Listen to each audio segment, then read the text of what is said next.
കേസുകൾക്ക് മിന്നലിനേക്കാൾ വേഗത്തിൽ നടപടികളെടുക്കാൻ ഇനി ഇഡിക്ക് പുതിയ കരുത്ത്. എൻഫോഴ്സ്മെന്റ് ഡയറക്ടറേറ്റിനെ കൂടുതൽ ശക്തിപ്പെടുത്താൻ കേന്ദ്ര സർക്കാരിന് നിർണായക തീരുമാനം വന്നിരിക്കുന്നു. സാമ്പത്തിക കുറ്റകൃത്യങ്ങളും കള്ളപ്പണം വെളുപ്പിക്കലും തടയുന്നതിനുള്ള കേന്ദ്ര ഏജൻസിക്ക് ഇതോടെ കൂടുതൽ കരുത്തുണ്ടാവുകയാണ്. ഏജൻസിയുടെ പ്രവർത്തനങ്ങൾ കുറ്റമറ്റതാക്കാനും കൂടുതൽ കാര്യക്ഷമമാക്കാനും ലക്ഷ്യമിട്ടുള്ള സമഗ്രമായ പുനഃസംഘടനയ്ക്കാണ് കേന്ദ്രത്തിന്റെ അംഗീകാരം. ധനകാര്യ മന്ത്രാലയത്തിന് കീഴിലുള്ള റവന്യൂ വകുപ്പാണ് ഇത് സംബന്ധിച്ച് ഔദ്യോഗിക ഉത്തരവ് പുറപ്പെടുവിച്ചിരിക്കുന്നത്. മുൻ മുഖ്യമന്ത്രി പിണറായി വിജയന്റെ വസതിയിൽ നടന്ന പരിശോധനയ്ക്കിടെ ഇഡി ഉദ്യോഗസ്ഥർക്ക് നേരെ അക്രമം ഉണ്ടായ അതേ ദിവസം തന്നെയാണ് ഏജൻസിയെ കൂടുതൽ സുശക്തമാക്കുന്ന പുനഃസംഘടനയുടെ റിപ്പോർട്ടുകൾ പുറത്തുവന്നിരിക്കുന്നത് എന്നത് ശ്രദ്ധേയം. പുനഃസംഘടന പൂർത്തിയാകുന്നതോടെ കള്ളപ്പണ കേസുകളിലെ അന്വേഷണം വേഗത്തിലാക്കാനും കുറ്റവാളികളുടെ സ്വത്തുക്കൾ കണ്ടുകെട്ടൽ, ശിക്ഷാ നടപടികൾ എന്നിവ ത്വരിതപ്പെടുത്താനും ഇഡിക്ക് സാധിക്കും. Executive, legal, administration, ministerial, system, security, support staff തുടങ്ങി വിവിധ കാഡറുകളിലെ പദവികളിലാണ് വലിയ മാറ്റങ്ങൾ വരുത്തിയിട്ടുള്ളത്.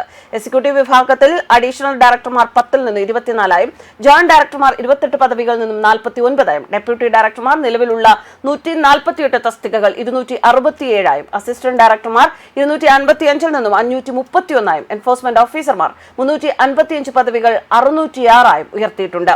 അസിസ്റ്റന്റ് എൻഫോഴ്സ്മെന്റ് ഓഫീസർമാർ 425 തസ്തികകൾ എന്നത് ഇനി 803 വർദ്ധിക്കും.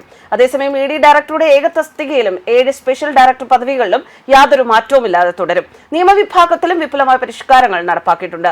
അഡീഷണൽ ഡയറക്ടർമാർ പ്രോസിക്യൂഷൻ 1 നിന്ന് 7 ഡെപ്യൂട്ടി ലീഗൽ അഡ്വൈസർമാർ 7 നിന്നും 18 അസിസ്റ്റന്റ് ലീഗൽ അഡ്വൈസർമാർ 18 നിന്ന് 36 കള്ളപ്പണം വെളുപ്പിക്കൽ നിരോധന നിയമപ്രകാരമുള്ള വിധി നിർണ്ണയ പ്രക്രിയകൾ സുഗമമാക്കാൻ പുതിയ തസ്തികകൾ സൃഷ്ടിച്ചു. ഇതിന്റെ ഭാഗമായി 2 അഡീഷണൽ ഡയറക്ടർമാർ, 3 ജോയിന്റ് ഡയറക്ടർമാർ, 5 ഡെപ്യൂട്ടി ഡയറക്ടർമാർ, 10 അസിസ്റ്റന്റ് ഡയറക്ടർമാർ എന്നിവരെ പുതുതായി നിയമിക്കും.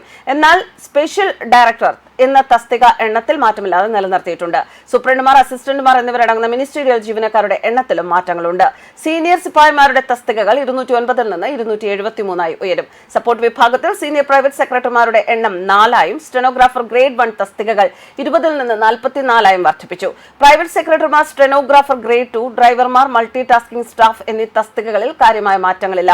ചില സാങ്കേതിക സിസ്റ്റം തസ്തികകളുടെ എണ്ണം നിലനിർത്തിക്കൊണ്ട് തന്നെ അവയുടെ ശമ്പള നിരക്കുകളിൽ പരിഷ്കരണങ്ങൾ വരുത്തിയിട്ടുണ്ട്. ഇതിൽ നിന്നും വ്യക്തമാകുന്നത് രാജ്യത്തെ അഴിമതി വിമുക്തമാക്കുക എന്ന ആ ഒരൊറ്റ ലക്ഷ്യത്തോടു കൂടി തന്നെയാണ് നരേന്ദ്രമോദി സർക്കാർ അധികാരത്തിൽ വരുന്നത്. അധികാരത്തിൽ വന്ന നാൾ മുതൽ തന്നെ അദ്ദേഹം എപ്പോഴും ഊന്നി പറയുന്ന ഒരു പോയിന്റ് എന്ന് പറയുന്നത് അഴിമതി മുക്ത ഭാരതം എന്നതാണ്. അത് ഏറെക്കുറെ കൈവരിക്കാൻ അദ്ദേഹത്തിന് സാധിച്ചിട്ടുമുണ്ട്. അതിൻ്റെതായ നിരവധി നടപടികളാണ് കഴിഞ്ഞ വർഷങ്ങളിൽ നരേന്ദ്രമോദി സർക്കാരിൽ നിന്നും ഉണ്ടായിട്ടുള്ളത്. എന്തായാലും അത് ഒരിക്കൽ കൂടി ഒന്നുകൂടി ശക്തമാക്കാൻ, എവിടെയൊക്കെയാണോ ഇനി അഴിമതിയുടെ ചെറുകണികകളെങ്കിലും ഉള്ളത് ആ കണികകളെയൊക്കെ തുടച്ചു നീക്കാനുള്ള നടപടികളുടെ മുന്നോടി തന്നെയാണ് രാജ്യത്തെ ഏറ്റവും കരുത്താർന്ന കേന്ദ്ര ഏജൻസിയായ എൻഫോഴ്സ്മെന്റ് ഡയറക്ടറേറ്റിനെ കൂടുതൽ ശക്തിപ്പെടുത്താനുള്ള ഈ നീക്കം. News desk കർമാനസ്.